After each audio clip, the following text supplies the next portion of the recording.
සම්මා සම්බුදු සරණයි සදහවතුනේ.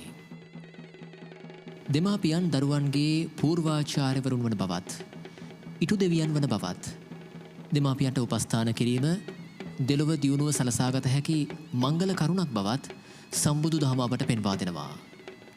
සදහවතුනේ, ඔබ මේ ශ්‍රවණය කිරීමට බලාපොරොත්තු වන ධර්ම දේශනාවත් දෙමාපියන්ට සැලකීමේ උත්තුංග ගුණය ඔබගේ ජීවිතය තුළ මනා ලෙස ප්‍රගුණ කර ගනිමින් දෙලොව ජය ගන්නට ඔබ හට මහෝපකාරී වේවායි ප්‍රාර්ථනා කරමින් ඔබ අප කෙරෙහි අනුකම්පාවෙන් බෞද්ධ රූපවාහිනියේ මේ පැයට නියමිත දායකත්ව ධර්මදේශනාව සිදු කිරීම සඳහා බෞද්ධ රූපවාහිනී මැදිරියට වැඩම කළ පූජ්‍යපාද කෝරළයාගම සරණතිස්ස ගෞරවනීය ස්වාමින් වහන්සේ අපි පළමුවෙන් සාදුනාදදී නමස්කාර පූර්වක පිළිගනිමු. සාදු සාදු සාදු. මෙම ධර්ම දේශනාව සඳහා සදැහැති දායකත්වය ලබා දෙනවා කළුතර පයාගල පදිංචි මුනිවරගේ වසන්ත සම්පත් කුමාර ප්‍රනාන්දු මහතා. සමන්ත චක්කවාලේසු අත්‍රා ගච්ඡන්තු දේවතා සද්ධම්මං මුනි රාජස්ස සුනන්තු සග්ග මොක්ඛදං ධම්මස්සවන කාලෝ අයං බදන්තා ධම්මස්සවන කාලෝ අයං බදන්තා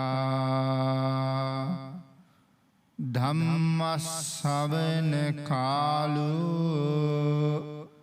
අයං බදන්තා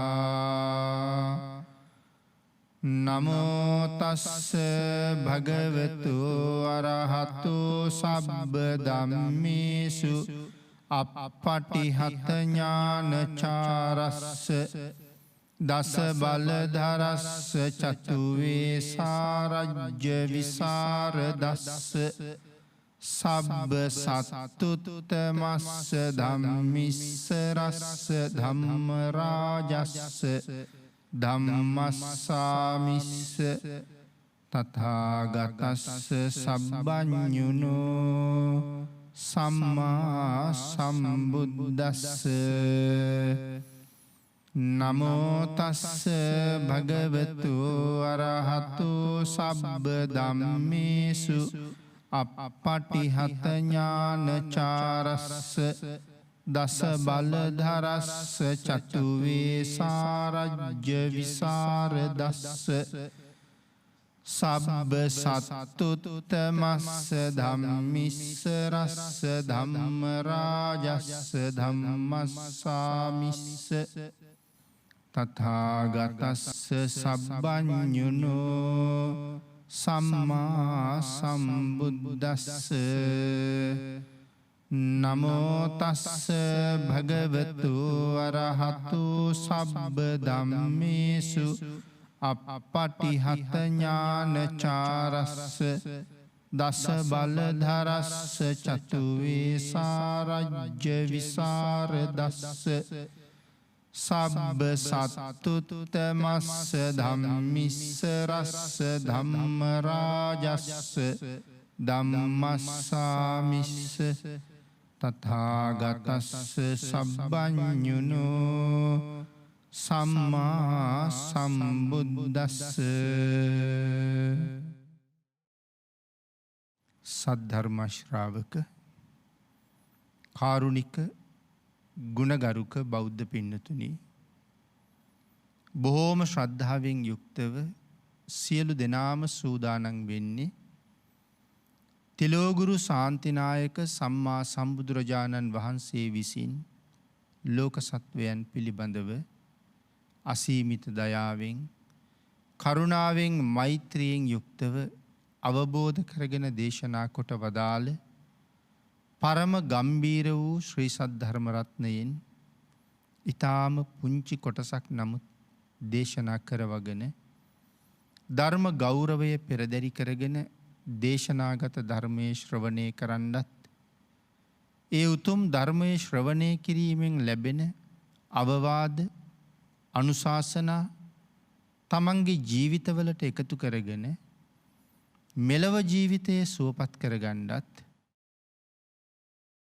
පරලෝ ජීවිතයේ සුගතිගාමී කරගන්නත් අවසානයේ ප්‍රාර්ථනා කරන බෝධියෙන් සැප සහිත ප්‍රතිපදාවෙන් ඊ타ම ඉක්මන් භවයක උතුම් චතුරාර්ය සත්‍ය ධර්මය අවබෝධ කර ගැනීමේ පරමාර්ථයත් ඇතුව තමයි මේ උතුම් පින්කම සිද්ධ කරන්න සූදානම් වෙන්නේ. උතුම් වූ ධර්ම දානමය කුසලයත් ධර්ම ශ්‍රවණානිසංසයත් මේ පින්නතුන්ගේ උතුම් බලාපොරොත්තු ප්‍රාර්ථනා මුදුන්පත් කර ගැනීම සඳහාම හේතු වාසනා වේවා කියලා ආශිර්වාද කරනවා. පින්නතුනි අද ධර්මදේශනාවේ මාතෘකාව හැටියට මම යොදා ගන්න කල්පනා කළේ අපේ ත්‍රිපිටකයේ ජාතක පාළියට අයිතිවන උතුම් ජාතක කතාවක්. අපේ බුදුරජාණන් වහන්සේ මේ ජාතක කතාව දේශනා කොට වදාළේ මොනවාගේ කාරණාවක් මුල් කරගෙනද කියන එක දැනගන්න එක අපිට මේකේ සම්බන්ධය ගොඩනගා ගන්න හරියට වටිනවා. බුදුරජාණන් වහන්සේ සවැත් නුවර වැඩ ඉන්න කාලේ එක භික්ෂූන් වහන්සේ නමක් බුදුරජාණන් වහන්සේගෙන් කර්මස්ථාන අරගෙන සවැත් නුවරින් බොහොම ඈත ප්‍රදේශයකට ගිහිල්ලා උතුම් වූ මාර්ගඵල ලබා ගැනීමේ අරමුණින් භාවනා කටයුතු වල නිරත වෙමින් හිටියා. ඉතින් කාලාන්තරයක් ගත වුණා. නමුත් උන්වහන්සේට තාම මාර්ගයක් ඵලයක් ලබා ගන්න බැරි වුණා. හැබැයි ඉතින් ඒ පවුලේ හිටපු එකම දරුවා වෙන දරුවෝ නෑ. දරුවා මහාන වෙච්ච නිසා මව්පියෝ නොයේක් අපහසුතාවයන්ටත් භාජනය වුණා. පස්සේ කාලේ තවත් භික්ෂූන් වහන්සේ නමකකින් දැනගත්තා මව්පියෝ බොහෝම අන්ත අසරණ තත්වයට පත් වෙලා දැන් හිඟා කමින් තමයි ජීවත් වෙන්නේ කියලා. ඉතින් ඒ වෙලාවේ කල්පනා කළා මම මේ තරම් කාලයක් බණ භාවනා කරලා මාර්ගයක් ඵලයක් ලැබුවෙත් නෑ. මව්පියොත් අසරණ වෙලා නැවත මව්පියෝ හොයාගෙන ගිහිල්ලා සිවුරු ඇරලා මව්පියන් ජීවත් වෙනකන් උපස්ථාන කරලා මව්පියන්ගෙන් පස්සේ ආයෙත් මහාන වෙනවා කියලා. ඉතින් භාග්‍යතුන් වහන්සේගෙන් ධර්ම ශ්‍රවණය කරලා ඒ ප්‍රදේශයෙන් පැමිණුණාට පස්සේ බණ අහලා තීරණය කළා බුදුරජාණන් වහන්සේත් මව්පියන්ට සැලකීම අගය කරනවා. ඒ නිසා මට සිවුරු අරින්න අවශ්‍යතාවයක් නැහැ. මං සිවුර දරාගෙනම මව්පියන්ට සලකනවා කියලා. මොකද අර සිවුරු අරින්න කියලා හිතාගෙන තමන් ඉන්න ප්‍රදේශයෙන් පිටත් වෙලා ජේතවනාරාමයට ආපු දවසේ හැන්දෑවේ ධර්මදේශනාවේදී මව්පියන්ට සැලකීම භික්ෂූන් පවා කළ යුතුයි කියන කාරණාව භාග්‍යවතුන් වහන්සේ අනුදැන වදාළා. ඒක වරදක් නෑ අම්මට තාත්තට සැලකුවාට. ආන්ගේ කාරණාව ඇහුවට පස්සේ තමයි තීරණය කළේ එහෙනම් මම සිවුරු අරින්නේ නෑ මේ විදිහටම උපස්ථාන කරනවා.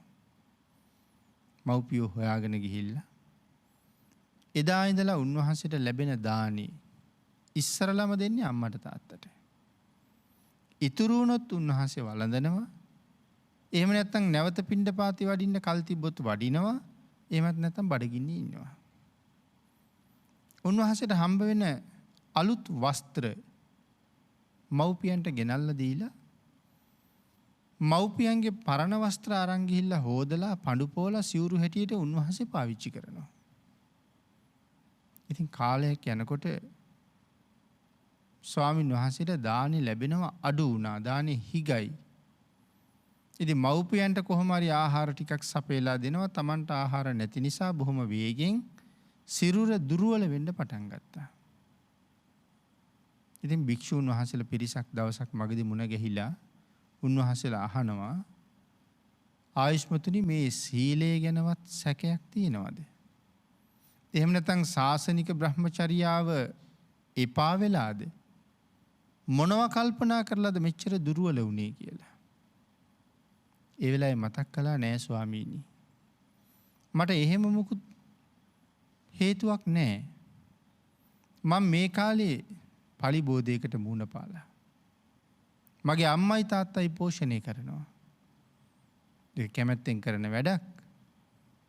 ඉතින් ආහාර හිග නිසා ලැබෙන දානේ ටික මව්පියන්ට දීලා මම බඩගින්න ඉඳලා තමයි මේ තත්ත්වයටපත් වෙලා තියෙන්නේ.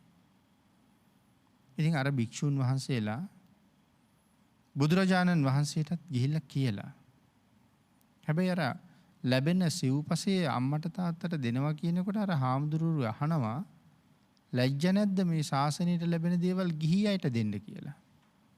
ඉතින් ඕක නිසාත් පොඩ්ඩක් හිත කලකිරිලා තිබුණේ. ඉතින් බුදුරජාණන් වහන්සේට කීවට පස්සේ බුදුරජාණන් වහන්සේ පණිවිඩයක් එවලා තිබුණා එහෙනම් ඒ භික්ෂුවට මාව මුණ ගැහෙන්න එන්න කියන්න කියලා. ඉතින් දවසක් ධම්සභාවට වැඩියා. බුදුරජාණන් වහන්සේ ඇහුවා හැබෑද තමන්ට ලැබෙන සිව්පසේ ගිහි අයට දෙනවා කියලා කියන්නේ? සඳහන් කළා එහෙමයි ස්වාමීනි. නැවත බුදුරජාණන් වහන්සේ අහනවා ඒ ගිහි අය කවුද? එතකොට සඳහන් කළා ස්වාමීනි වෙන කවුරුවත් නෙමෙයි. ඒ මගේම අම්මයි තාත්තයි කියලා. ආන් ඒ වෙලාවේ අපේ බුදුරජාණන් වහන්සේ 3 පාරක් සාදුකාර පැවැත්තුවා. අම්මට තාත්තට සලකන එක සම්බන්ධයෙන්. සාදුකාර පවත්වලා දේශනා කළා මහණෙනි සත්පුරුෂ පඬිතුයෝ පෙර තිරිසන් ආත්මේ ඉපදිලත් අම්මා තාත්තා අත්හැරියේ නෑ. තිරිසන් ආත්මික ඉපදිලත් මව්පියෝ පෝෂණය කළා. එහෙම සඳහන් කරාම භික්ෂූන් වහන්සේලා ආරාධනාවක් කළා අනේ ස්වාමීනි අතීත කතාව දැනගන්න කැමතියි. ආන් ඒ කාරණාව මුල් කරගෙන තමයි මේ ජාතක කතාව දේශනා කොට වදාළේ. ජාතක පාළිය කියලා කියන්නේ ලෞතර බුදුරජාණන් වහන්සේගේ ශ්‍රී මුක දේශනාව. ජාතක පාළිය ලෞතර බුදුරජාණන් වහන්සේගේ අතීත භවය පිළිබඳව චරිත කතාව. බුදුරජාණන් වහන්සේ ජීවමානව වැඩ ඉන්න කාලේ ජාතක භානක තෙරවරු වෙනම වැඩ හිටියා. ජාතක පාළිය ආරක්ෂා කරන ජාතක කටපාඩම් කරගත්ත ජාතක භානක තෙරවරු. එතකොට ඒක බුද්ධ භාෂිතේ නෙමෙයි කියලා කාටවත් ප්‍රතික්ෂේප කරන්න බෑ. නවාංග ශාස්ත්‍රීය ශාසනය ගැන කතා කරනකොට අංග 9න් එකක් ජාතක. එනිසා නැවත ජාතක පාළිය ත්‍රිපිටකයේ භාග්‍යතුන් වහන්සේගේම දේශනාවක් කියන කාරණාව ආයෙත් තහවුරු කරලා තියෙනවා. තවත් කරුණු කාරණා බොහොමයක් දක්වන්න පුළුවන් ජාතක පාළිය ත්‍රිපිටකයට පිටින් එකතු වෙන කොටසක් නෙමෙයි කියන්නේ. මොකද වර්තමානයේ එහෙම මතිමතාන්තර තියෙනවනේ. මෑත කාලේ ලීවා කියලා තමයි සමහර කට්ටිය බොහොම විවේචනාත්මකව කතා කරන්නේ. අපි ඉතින් ධර්ම රත්නේ විවේචනය කරන්න ගිහිල්ලා මහා කුසල් සිද්ධ කරගන්න යෙදෙන අවස්ථාව නම් වැඩි. කෙසේ වෙතත් භාග්‍යතුන් වහන්සේ මේ භික්ෂුන් වහන්සේලගේ ඉල්ලීම නිසා මව්පියන්ට සැලකීම සම්බන්ධ ජාතක කතා ගණනාවක් දේශනා කළා. එයින් එකක් තමයි මේ සාලිකේදාර කියන ජාතක කතාව. බුදුරජාණන් වහන්සේ මේ අතීත කතාව පැහැදිලි කළා. මහණෙනි අතීතයේ දඹදිව මේ මගධ රාජ්‍යයට ආසන්නයේ කෝසිය ගෝත්‍රයේ කෝසිය කියලා බ්‍රාහ්මණයෙක් හිටියා. මේ කෝසිය බ්‍රාහ්මණයා කිරිය 1000ක් මිලට අරගත්තා වී වගා කරන්න. ඉතින් මේ කිරිය 1000ක් කියන කාරණාව ධර්මයේ සඳහන් කරලා තියෙනවා.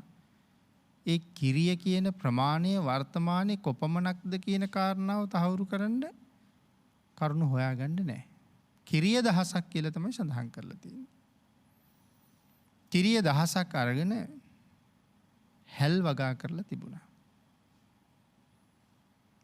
ඉතින් දැන් මේ හැල් හේනේ අක්කර 50, අක්කර 60, අක්කර 25 මේ සිටුවරයාගේ ඥාතීන්ට බාර කරලා තිබ්බා. මේ අක්කර 30 ඔබ ආරක්ෂා කරන්න ඕනේ. මේ අක්කර 50 ඔබ බලා ගන්න ඕනේ. මේ අක්කර 60 ඔබ බලා ගන්න ඕනේ කියලා නෑදෑයන්ට වෙන වෙනම කොටස් බෙදලා දීලා තිබ්බා. තනිකරම කිරිය 500ක් එක පුද්ගලයෙකුට බාර කරලා තිබුණා. මේ ප්‍රමාණය ඔබ තනියම ආරක්ෂා කරන්න ඕනේ. ඉතින් ওই කිරිය 500ක් ආරක්ෂා කරන පුද්ගලයා වෙනම ගෙයක් ඒ ප්‍රදේශයේ හදාගෙන කුඹුර රැකගෙන ඉන්නවා. මේ කාලේ අපේ මහ බෝසතාණන් වහන්සේ ගිරා ආත්මයක ඉපදිලා. පාරමිතා පුරාගෙන එන භාග්‍යතුන් වහන්සේ නොඑක් ආත්මවල ඉපදුනා. ඉතින් තිරිසන් ආත්මෙ ඉපදෙනවා. නොඉපදෙන ආත්මත් තියෙනවා. දැන් ගිරා ආත්මයක ඉපදිලා. ඉන්නේ මේ මගධ රාජ්‍යයේ මේ සාලින්දි ගමේ ඊසාන පැත්තට වෙන්න තියෙන ඉඹුල් වනාන්තරයක තමයි ජීවත් වෙන්නේ. ඉතින් ගිරා පැටියා ලොකු වෙනකොට සඳහන් කරන්නේ මොනරෙක් වාගේ ලොකුයි කියලා. රතුම රතු පාට හොටක් තියෙනවා. ඔලින්ද ඇට වාගේ ඇස් දෙකක් තියෙනවා. තද රතු පාට ඉරි 3ක් බෙල්ල වටේට තියෙනවා. ඊටාම රතු පාද යුගලයක් තියෙනවා. මොනරෙක් වගේ ලොකු ගිරවෙක්. දැන් තරුණ වයසට ඇවිල්ලා ඉන්නේ. මේ කාලේ ගිරා රජුරුව පුතාට කතා කරලා කියනවා පුතේ මට දැන් වයසයි. හුඟක් ඈතට ඊලෙන්න මට බෑ. ඒ කියන්නේ මේ පිරිසට සුදුසු ප්‍රදේශ හොයාගෙන කෑම හොයාගෙන යන්න මට දැන් අමාරුයි. අදින් පස්සේ මේ ගිරා රාජ්‍යයේ නායකයා බවට ඔබ පත් වෙන්න ඕනේ කියලා ගිරා පොතකයා රජු බවට පත් කළා. එතන ඉඳලා තමයි මේ ගිරා පොතකයා තමන්ගේ අම්මට තාත්තට බොහෝම හොඳට සලකනවා. කෑම කන්න මේගොල්ලෝ යන්නේ හිමාල වනාන්තරයේ තියෙනවා ස්වාභාවික විල්. ඒ විල් අවට වැවිච්ච හැල් තියෙනවා. ඒ හැල් වී කාලා තමයි ජීවත් වෙන්නේ. ඉතින් එක දවසක් හැල් අනුභව කරන්න හිමාලයට ගිහිල්ලා ඉන්න වෙලාවේ ගිරව් කණ්ඩායමක් ගිරා රජුරවන්ට කියනවා ස්වාමීනි වෙනදනම් මේ කාලේ වෙනකොට මගධ කුඹුරි හැල් පැහෙනවා. මේ සැරේ කොහොමද දන්නේ කියලා. ඊට පස්සේ නැවත ඉඹුල් වනයේට ඇවිල්ලා පහෝදා ගිරා රජුරුව ගිරව් කීප දෙනෙකුට කියනවා එහෙනම් මගධ කුඹුරට ගිහිල්ලා බලලා එන්න. මේ සැරේ හැල් කොහොමද කියලා. ඒගොල්ලෝ කුඹුරට ගිහිල්ලා හැල් කාලා හැල් කරලක් කපාගෙන ඇවිල්ලා ගිරා රජුරුවන්ගේ පය පාමුල දාලා කියනවා මෙන්න මේ වාගේ හැල් කරල් මේ කාලෙත් මගධ කුඹුරේ තියෙනවා. එහෙනම් තීරණය කළා වැඩි ඈත යන්න ඕනේ නැහැ. අපි හෙට ඉඳලා හැල් කුඹුර අනුභව කරමු කියලා. හැල් වී කමු. ඉතින් ගිරව් 80000ක් ඉන්නවා මේ කණ්ඩායමේ. 80000ම පුරුදුනේ කෙලින්ම ඇවිල්ලා අර කිරිය 500ක් කොටසේ තමයි වහන්නේ. එක පුද්ගලයෙක් බලා ගන්න කොටසේ. ඉතින් මේ මිනිස්සයා බැලුවා මේ ගිරව් මෙච්චර ප්‍රමාණයක් ඇවිල්ලා මේකේ වී කණ්ඩ ගත්තාම සතියක් දෙකක් යනකොට මේක ඉතුරු වෙන්න දෙයක් නෑනේ ගිරව් 80000ක්. ඉතින් මට අන්තිමට සිද්ධ වෙනවා සිටුවරයාට අතින් ගෙවන්න. එහෙනම් කල්තියම්ම ගිහිල්ලා සිටුවරයාට මේක කියනවා කියලා හැල් කරල් මිටියකුත් බැඳගෙන තවත් නොයෙක් පඳුරුත් අරගෙන සිටුවරයා මුණ ගැහෙන්න ගිහිල්ලා ගෙනියපු නොයෙක් මේ පූජා භාණ්ඩ සිටුවරයාට පූජා කරලා පිළිගන්වලා ආගිය තොරතුරු ටිකක් සාකච්ඡා කර කර ඉන්නකොට අහනවා කොහොමද කුඹුර ශාස්ත්‍රීයයිද කියලා.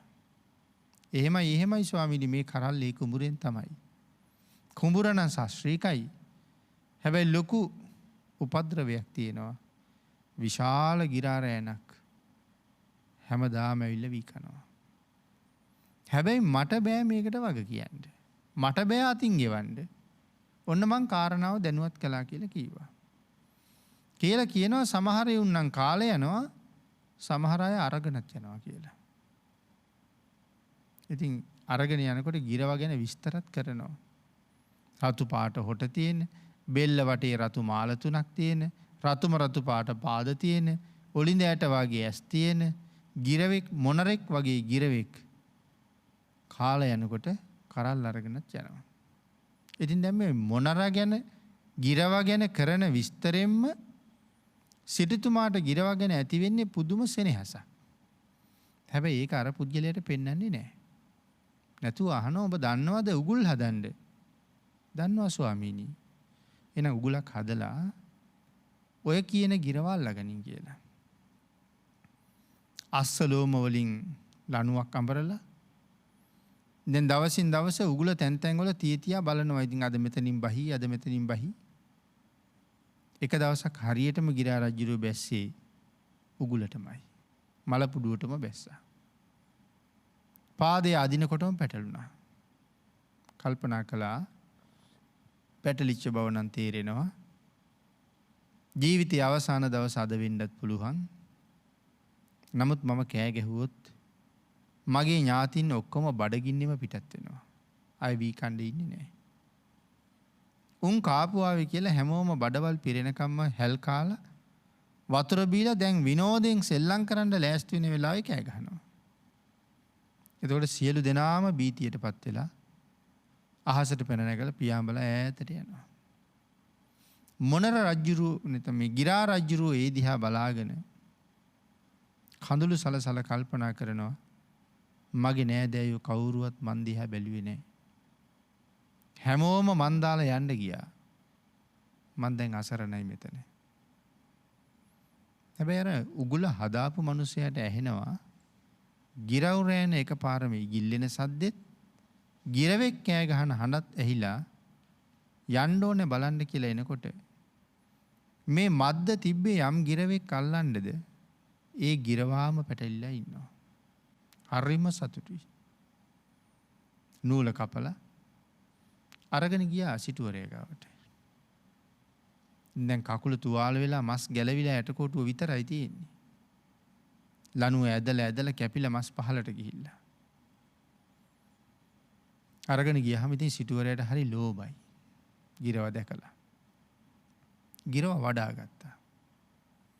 වඩාගෙන ගිරවට ගිරවගෙන් අහනවා අනික් අය නම් වී කාලා යනවා කියලා ආරංචි. කාලා යනකොට කරලුත් අරගෙන යන්නේ උඹද කියලා ඇහුවා. ඔව් කීවා. ඇයි උඹ මාත් එක්ක වෛරෙන්ද කියලා ඇහුවා. කනවා මදිවට කරලුත් අරන් යන්නේ. නෑ සිටුතුමනි. මට කිසිම වෛරයක් නෑ. එහෙමනම් ඔබට ගෙනහිල්ලා එහෙ පුරවන්න වෙනම අටුවක් තියනවද කියලා ඇහුවා. නෑ එහෙම අටුවකුත් නෑ. එහෙනම් මොකටද ඔබ කපාගෙන යන්නේ? ගිරා රජු කියනවා සිටුතුමනි මට ණයක් මුදන්න තියෙනවා. ණයක් දෙන්න තියෙනවා. නිදහනයක් තැම්පත් කරන්න තියෙනවා. මොකද්ද ණයක් මුදනවා කියලා කියන්නේ? ණයක් ගෙවන්න තියෙනවා. ගත්ත ණයක් ගෙවන්න තියෙනවා. පස්සේ ගන්න ණයකට දෙන්න තියෙනවා. ණයකට දෙන්න තියෙනවා කිව්වේ ඒකයි. නිදහනයක් තැම්පත් කරගන්නත් තියෙනවා. මං කරල් කපාගෙන යන්නේ ආන් ඒ ටික කරන්නයි. නැතුව වෛරයටවත් අටුකොටු පුරවන්නවත් නෙමෙයි. සිටුවරයාට කතාව තේරුන්නේ නෑනේ. සිටුවරයා අහනවා මොකද්ද උඹට ගෙවන්න තියෙන ණය? කාගෙන්ද ණය ගත්තේ කියලා ඇහුවා. ගිරා රජු කියනවා සිටුතුමනි මම ඊටාම ලාබාල අවදී. තටු දෙක ගහලා මට ඉගිල්ලෙන්න බැරි කාලේ මගේ අම්මයි තාත්තයි ඊටාම දුර ගිහිල්ලා කෑම හොයාගෙන ඇවිල්ලා ඔවුන්ගේ තුඩෙන් මට කැව්වා. ඔවුන් එදා කවපු ආහාරය නිසා මම මෙතෙන්ට එනකන් ලොකු මහත් වුණා. එදා මට කණ්ඩ බොණ්ඩ ගෙනල්ලා දුන්න මගේ අම්මයි තාත්තයි දෙන්නම දැන් වයසයි. ඒගොල්ලන්ට දුර බැහැර ඉගිල්ලෙන්න බෑ දැන්. නමුත් ඒගොල්ලෝ පුතෙක් හැදුවේ බැරුව වැටුණු දවසට සලකයි කියලා. දැන් මම කරල් කපාගෙන ගිහිල්ලා මගේ අම්මටයි තාත්තටයි කණ්ඩ දෙනවා. ඒක තමයි මගේ ණය ගෙවීම. අපිත් දරුවෝ හදන්නේ.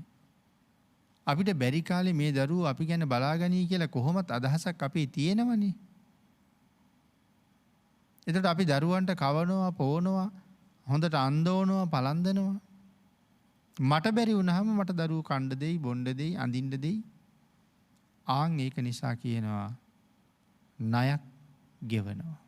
මව්පියන්ට සලකනවා කියලා කියන්නේ ණයක් ගෙවනවා. මං වෙනුවෙන් ඒ අය කරපු දේ මං ආපහු ප්‍රත්‍යූපකාරයක් හැටියට ඒ අයට දෙනවා. ණය ගෙවන අතරේ නැවත ණයකට දෙන්නත් තියෙනවා. එක ණයක් ගෙවනවා, නැවත ණයකට දෙනවා. මොකද්ද ඒක කියලා ඇහුවා. සිටුතුමනි මටත් ඉන්නවා පුංචි පැටවු ටිකක්. උන්ටත් තව තටු ගහලා ඉගිල්ලෙන්න බෑ. ඒ හින්දා මම මේ හැල් අරගෙන ගිහිල්ලා උන්ට කණ්ඩ දෙනවා. එතකොට ඉතින් ඒ අය ලොකු වෙනකොට මං වයසයි. ඒගොල්ලෝ මට සලකයි. ආන් ඒකට කියනවා ණයට දෙනවා. පස්සේ යමක් බලාපොරොත්තුවෙන් තමයි මේ දේ කරන්නේ. ණයට දෙනවා. නිදහනයක් තැම්පත් කරනවා. මගේ රෑනේ ඉන්නවා කාත් කවුරුවත් සලකන්නේ නැති වයසක ගිරව්. මගේ අම්මටයි තාත්තටයි දූ දරුවන්ටයි දීලා මං ඉතුරු හරිය කාත් කවුරුවත් නැති ඉගිල ගන්න බැරි ඒ වයසක ගිරවුන්ට කණ්ඩ දෙනවා. අන්න එතකොට මට පින් සිද්ධ වෙනවා. ඒක තමයි මගේ නිදහනය කියලා සඳහන් කළා. රජ්ජුරුවන් සිටුතුමාට දරා ගන්න බැරි තරම් සතුටුයි. සිටුතුමා මේ ගිරා රජ්ජුරුවන්ගේ පාදයේ ලෙහුවා. ලෙහෙලා රාජමාලිගාවේ තිබිච්ච උසස් ආසනයක් මත වඩා හිඳෙව්වා. රන් තලියකට විලඳයි මීපැණී දාලා කලවම් කරලා ඒක ගෙනල්ලා කණ්ඩ කියලා දුන්නා. සියවර පැසවලා පිරිසිදු කරලා ඖෂධීය ගුණයෙන් උසස් මට්ටමට පත් කරගත්ත තෙල් අර මද්දට කැපිලා තුවාල වෙච්ච තැන ගල්වලා සුවපත් කළා. රන්තලියෙන් දුන්න විලඳ අනුභව කරලා ඉවර වෙච්ච ගිරා රජුරු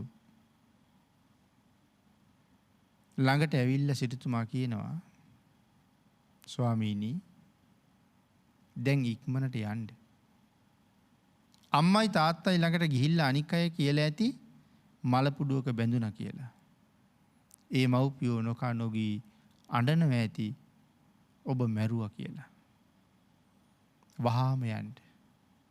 ගිහින් ඒ ඇස්වල කඳුළු පිහින්න. නුඹ ඔවුන් බලාගන්න ආපහු ආව බව ඔවුන්ට කියන්න. ආන් එහෙම කියහම ගිරා රජුරු කියනවා සිටුතුමනි උඹේ ගෙදරට ආපු මට උඹ කණ්ඩ දුන්නා. නුඹේ ගෙදරට ආපු මට නුඹ බෙහෙත් කළා. සිටුතුමනි මං ගාවත් තියෙන්න ඕනේ යුතුයකමක්. මගේ යුතුයකම තමයි සිල්වත් ගුණවත් අය හොයා නිතර නිතර දන් දෙන්න. සිටුතුමාට කියනවා සිල්වත් ගුණවත් අය හොයලා නිතර නිතර දන් දෙන්න කියලා. නිතර නිතර දන් දෙනවා වගේම ගුණවත් ජීවිතයක් පෝෂණය කරගන්න කියනවා. තමනුත් සිල්වත් වෙලා තමයි සිල්වතුන් උදෙසා දන් දෙන්න ඕනේ. එතකොට තමයි දානයේ මහත්ඵල මහානිසංසදායක කියන තැනට එන්නේ. යෝ සීලවා සීලවන්තේසු දදාති දානං යමෙක් සිල්වත් වෙලා සිල්වතුන් උදෙසා දන් දෙනවා නම් ධම්මේන ලද්දං සුපසන්න චිත්තෝ ඒ දානයට එකතු කරන්නේ ඊටාම ධාර්මිකව හරිහම්බ කරගත්ත වස්තුවක් නම් අபிසද්ධහං කම්ම පලං උලාරං අපි මේ පින් දුන්නහම මිය ගිය අපේ ඥාතීන්ට පින් ලැබෙනවා කියලා පූර්ණ විශ්වාසයක් අපි ළඟ තියෙනවා නම් අபிසද්ධහං කම්ම පලං උලාරං කර්මයයි කර්මඵලයයි පිළිගන්නවා නම් තං වේදානං විපුල පලන්ති බ්‍රූමි ආන් ඒ දානය විපුල ඵල නෙලා දෙන දානයක්.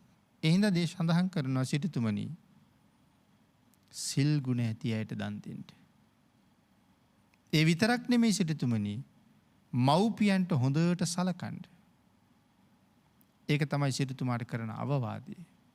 මේ අවවාදයේ සිටුතුමාට කරලා ගිරා රජුරු එතනින් පිටත් වෙනවා තමන්ගේ අම්මා තාත්තා හොයාගෙන. එතකොට මේ කාරණාව දේශනා කරලා අපේ බුදුරජාණන් වහන්සේ පැහැදිලි කළා මහණෙනි. එදා ගිරා රජු වෙලා හිටියේ වෙන කවුරුවත් නෙමෙයි. ලෞතර බුදු වෙච්ච මමම තමයි කියලා. මහණෙනි එදා මගේ වයසක අම්මයි තාත්තයි බවට පත් වෙලා හිටියේ වෙන කවුරුවත් නෙමෙයි. මෙදා මට ජීවිතය දුන්නේ සුද්ධෝදන මහරජුරුවයි මහා මායා දේවින් වහන්සේයිමයි. මේ ආදී වශයෙන් අනුසන්දි ගලපලා දේශනා කළා පෙර පඬිතියෝ තිරිසන් ආත්මේ ඉපදිලා පවා අම්මා තාත්තා අත්හැරියේ නැහැ. මව්පියන්ගේ ගුණය මෙනෙහි කර කර මව්පියෝ වෙනුවෙන් ජීවිත පරිත්‍යාග කරලා අතීත සත්පුරුෂයෝ වැඩ කරලා තියෙනවා.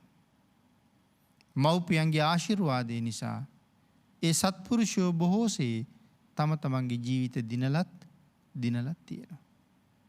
ඉතින් මේ කරුණු පැහැදිලි කරන්නත් ධර්මකාරණා රාශිය ධර්මයේ තුල අන්තර්ගතයි. කුසලයේ අකුසලයේ මව්පියන්ට සැලකීමේ ආදීනවය යහපත් ආදීනවය මේ කරුණු මැනවින් පැහැදිලි කරලා තියෙනවා.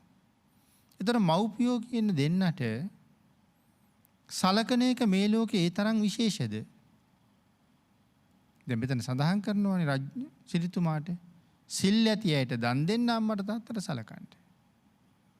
ජාතක කතාවල තවත් ඔහොම කරුණු ගොඩක් තියෙනවා. ඒතර මේ දෙන්නට සලකන එක මේ ලෝකේ එච්චර විශේෂ කාරණාවක්ද?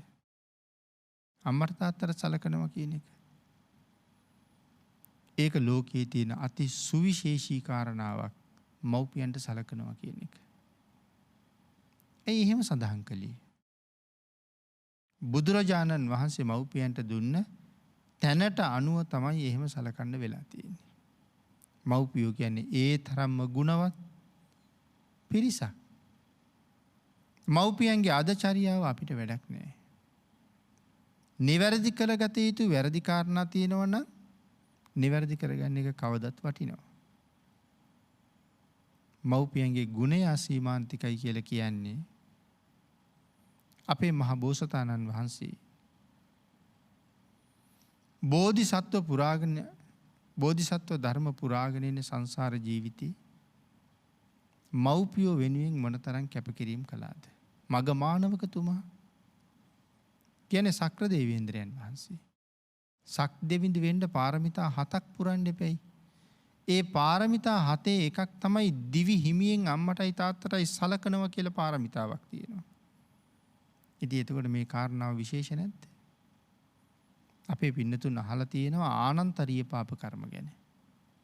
දන්නව නේද කර්ම පහ? පළවෙනි එක සංඝ ભેදය. දෙවෙනි එක භාග්‍යතුන් වහන්සේගේ ශරීර ධාතුවේ ලේ සෙලවීම. තුන්වෙනි එක මහරහතුන් ඝාතනය කිරීම. හතරවෙනි එක මව ඝාතනය කිරීම. පහ පියා ඝාතනය කිරීම. රහතන් වහන්සේගෙන් පස්සේ සතර අපායෙන් සදහටම අත්මිදුන ආර්යයන් වහන්සේලා කී දෙනෙක් ඉන්නවද? 3 දෙනෙක් ඉන්නවා. කවුද? මරණයත් එක්කම බඹලව උපදින අනාගාමින් වහන්සේ, සකදාගාමින් වහන්සේ, සෝවාන් වහන්සේ. සෝවාන්, සකදාගාමි, අනාගාමි, අරිහත්නේ. එතකොට රහතන් වහන්සේ ඝාතනය කරන එක ආනන්තරීය කර්මයක්. නමුත් සමහරලාට හෙට රහත් වෙන්න හිටියත් අනාගාමින් වහන්සේ අද ඝාතනය කරන එක ආනන්තරීය කර්මයක් නෙමෙයි. මරුණ ගමන් බඹලව ඉපදින්න ඉන්න කෙනා මොන තරම් සසර පින් කරගෙන දෙතෙන්ට පාර හදා ගන්න ඇත්ති. බඹලවින් පස්සේ සුද්ධාවාසි ගියා නම් අය මෙහෙ එන්නෙත් නැහැ. එතකොට එවන් තැනකට සීලයෙන් ගුණයෙන් පොහොසත් වෙලා ආපු කෙනෙකුට වඩා තිසරණවත් නැති පන්සිල්වත් නැති අම්මා ඝාතනය කළොත් ආනන්තරියයි. එතකොට තේරෙන්නේ නැද්ද කොයිතරම් පරතරයක්, මොනතරම් ගරු ගහම්බීර බවක්, කොයිතරම් විශේෂිත බවක් මව්පිය දෙපළ ළඟ තියෙනවද කියලා. සෝවාන් සකදාගාමි අනාගාමි උත්තමයෝ තුන්දෙනාම මැරුවත් ආනන්තරිය වෙන්නේ නැහැ. තවම තිසරණේවත් සමාදන් වෙලා නැති අම්මා මැරුවොත් ආනන්තරිය කුසල කර්මයක්. ආන් ඒකයි සඳහන් කළේ මව්පියෝ කියලා කියන්නේ මේ ලෝකේ හරි විශේෂිත පිරිසක්.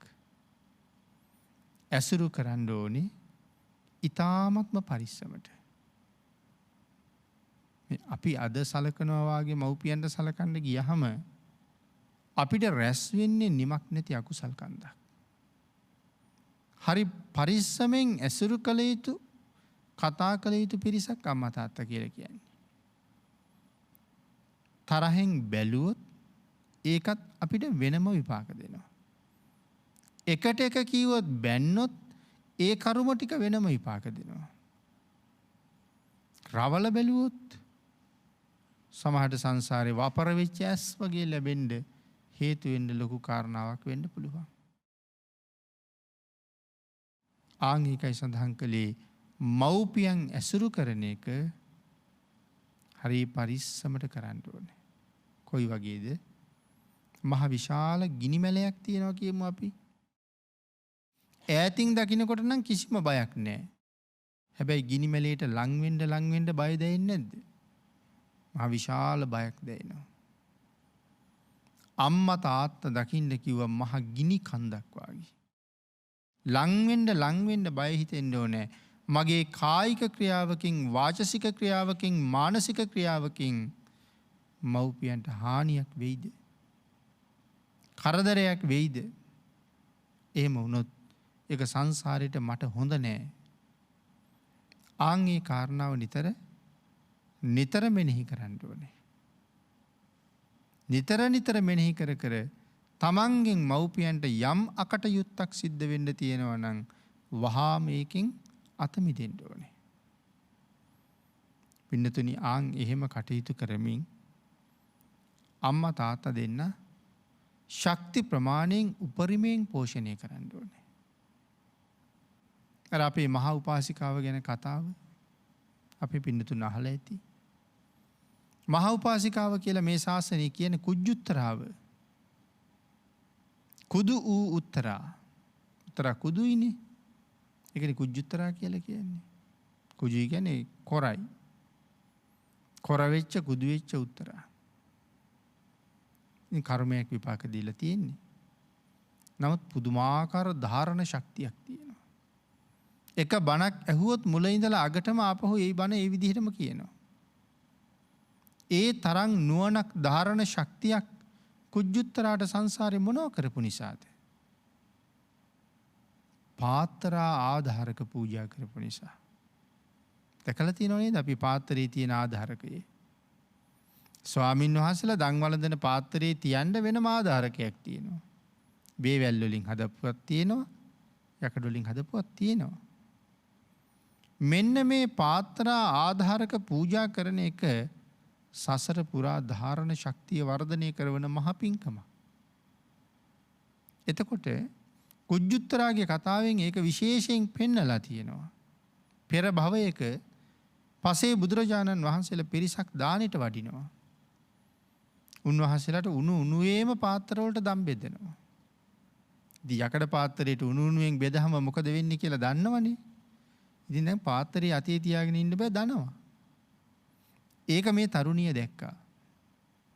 අතේ තිබ්බා රත්තරන් වලලු ගලවලා එක එක පූජා කළා. ස්වාමීනි මේක උඩින් පාත්‍රය තියාගන්න. ආන් එදා රන් වලල්ලෙන් පාත්‍රාධාරක පූජා කරපු නිසා තමයි මේ තරම් තියුණු ප්‍රඥාවක් ලැබිලා තියෙන්නේ. එක බණක් අහගෙන හිටියාම බණ ඉවරෙච්චා මුල ඉඳලම දේශනා කරපු විදිහටම කියාගෙන යනවා. තරම් හැකියාවක්. එතකොට සඳහන් කරනවා මේ කුජුත්තරාව ඒ තරම් හැකියාවල් තිබිලත් දාසියක් නේ. කුජුත්තරා කියන්නේ දාසියක්. ඇය දාසියක් වුණේ ඇයි? ඒකටත් හේතු කියනවා. පෙර භවයක ඇය රාජකුමාරිකාවක්. ඒක බුද්ධාන්තරයක්. ඒ රාජකුමාරිකාව හරීම ලෙන්ගතු රහත් භික්ෂුණීන් වහන්සේ නමක් හිටියා. පිණ්ඩපාතේ වැඩියොත් රජමාලිගාවට දුවගේ කුටියට යනවමයි. ඉතින් එක දවසක් රහත් මෙහෙණින් වහන්සේ උඩුමහන්තලාවේ දුව ජීවත් වෙන තැනට යනකොට ඇය නාගෙන ඇවිල්ලා ඇඟ පිහදා ගන්න වෙලාව. ඉතින් එතකොට කැඩපතින් දැක්කා රහතන් වහන්සේ ආවා කියලා. ඉතින් ඕනම කෙනෙක් එක්ක ලෙන්ගතුකම වැඩි වෙන්න ගෞරවයනේ අඩු වෙන්නේ. ලෙන්ගතු වෙන්න ගෞරවය තමයි අඩු වෙන්නේ. අම්මා තාත්තා එක්ක වුණත් එහෙම තමයි. ඉතින් දැන් මේ දෙන්නත් බොහොම ලෙන්ගතු ඉන්නේ. ඉතින් රහතන් වහන්සේ දැන් සිහියෙන් ඉන්නේ ලෙන්ගතුයි කියවට තණ්හාව නැහැ. නමුත් අර දැරිය කම්මැලිකම හින්දා රහතන් වහන්සේට කිව්වා ඔය ඇඳ උඩ තියෙන පනාව අරන් දෙන්න කියලා. පනාව ඇතුළේ එයා සැරසෙන උපකරණ කට්ටලිය අරන් දෙන්න කිව්වා. දැන් බෑ කිව්වොත් මොකද වෙන්නේ?